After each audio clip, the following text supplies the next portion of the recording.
अस्सलाम वालेकुम स्टूडेंट्स, आज हमने एक्सरसाइज 7.3 का क्वेश्चन नंबर 10 स्टार्ट किया है, जिसमें हमें गिवन है कोसेकेंट हमारे पास किसके इक्वल है 13/12 और सीकेंट हमारे पास ग्रेटर देन 0 है। रिमेनिंग जो है वो कोट, कोसेकेंट, साइन सब कुछ हमने फाइंड करना है। वो हम कैसे फाइंड करेंगे? कोसेकेंट हमारे पास 13/12 है और सीकेंट हमारे पास जो है वो पॉजिटिव है, तो वो हमारे पास सिर्फ फर्स्ट क्वाड्रेंट में ये पॉसिबल है कि सारी जो ट्रिग्नोमेट्रिक रेशियोज है हमारे पास पॉजिटिव होती हैं। ठीक है, तो हमने जो है वो हमारे पास गिवन पॉइंट्स थे 13 और जो हमारे पास y था वो हमारे पास 12 था।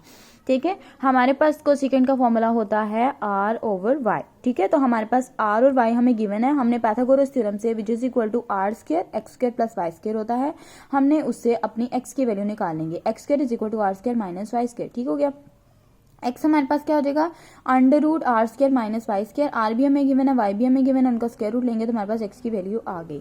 x की वैल्यू आ गई। अब हमारे पास जो रिमेनिंग ट्रिग्नोमेट्रिक रेशियोज होती हैं वो कौन कौन सी होती हैं? साइन होती है, कोसेकेंट होती है, कोस होती है, साइन, टेंजेंट। ठीक है, उनके y/r, r/y, x/y, r/x, y/x, ये हमने सारे फॉर्मूलाज जो है वो याद रखने हैं और इसके अंदर हमने x, y और r की वैल्यूज पुट कर देंगे तो हमारे पास रिमेनिंग ट्रिग्नोमेट्रिक सारी रेशियोज आ जाएंगी।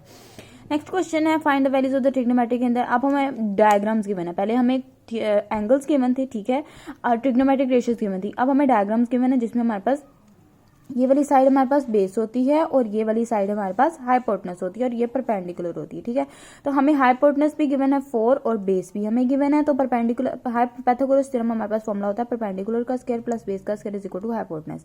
परपेंडिकुलर हमने फाइंड करना है, बेस उधर जाके माइनस हो जाएगा तो परपेंडिकुलर हमारे पास आ जाएगा √7। उसके बाद हमारे पास फॉर्मूला परपेंडिकुलर साइन का फॉर्मूला होता है परपेंडिकुलर ओवर हाइपोटेनस, कोस का होता है बेस ओवर हाइपोटेनस और टेंजेंट होता है परपेंडिकुलर ओवर बेस। और साइन हमारे पास उसका इन्वर्स होता है कोसेकेंट और कोस का इन्वर्स होता है सीकेंट और टैन का इन्वर्स होता है कोट। तो जो हमारे पास ये वाली ट्रिग्नोमेट्रिक रेशियोज आएंगी उनको हमने इन्वर्स करेंगे तो हमारे पास ये वाली रेशियोज भी आ जाएंगी।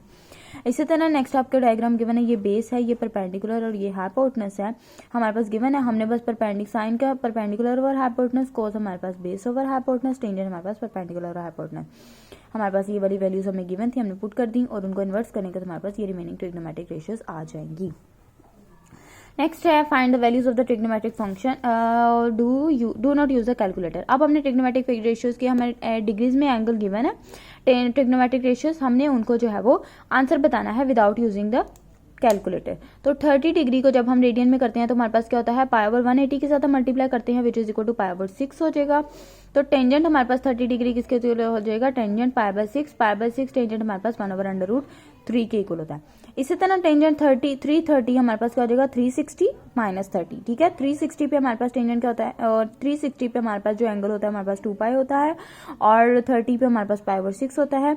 -π/6 है तो माइनस हमारे पास टेंजेंट में हमने पीछे पढ़ा था कि अगर माइनस हमारे पास एंगल के साथ होगा तो वो हमारे पास माइनस बाय शिफ्ट हो जाएगा और टेंजेंट π/6 हमने भी रिमेनिंग क्वेश्चन में किया विच इज इक्वल टू 1/√3।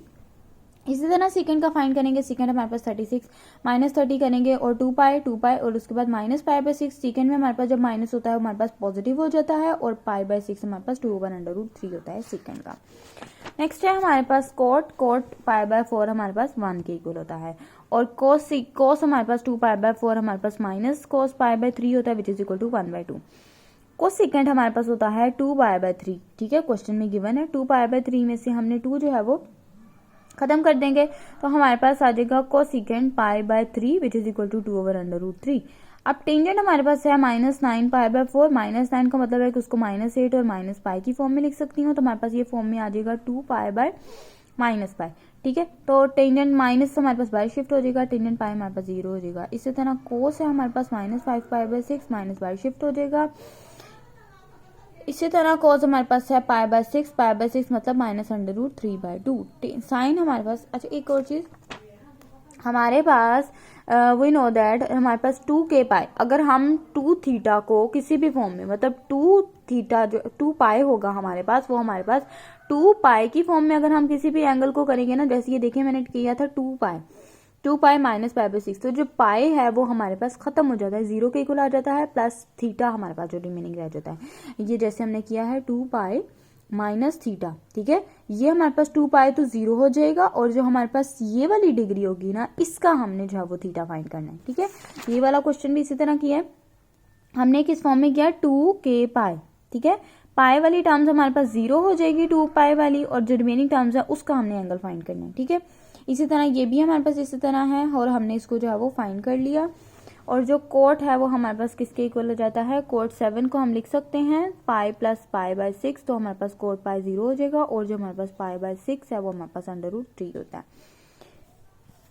उसके बाद हमारे पास कोस है 180 प्लस 45 डिग्री। 180 किसके इक्वल होता है, पाई, और जो 45 होता है वो हमारे पास पाई बाय 4 के इक्वल होता है। तो जो हमारे पास कोस पाई हो जाएगा ये हमारे पास कोस माइनस पाई बाय 4 हो जाएगा, विच इज इक्वल टू -1/√5। आज आपकी एक्सरसाइज 7.3 कंप्लीट हो चुकी है।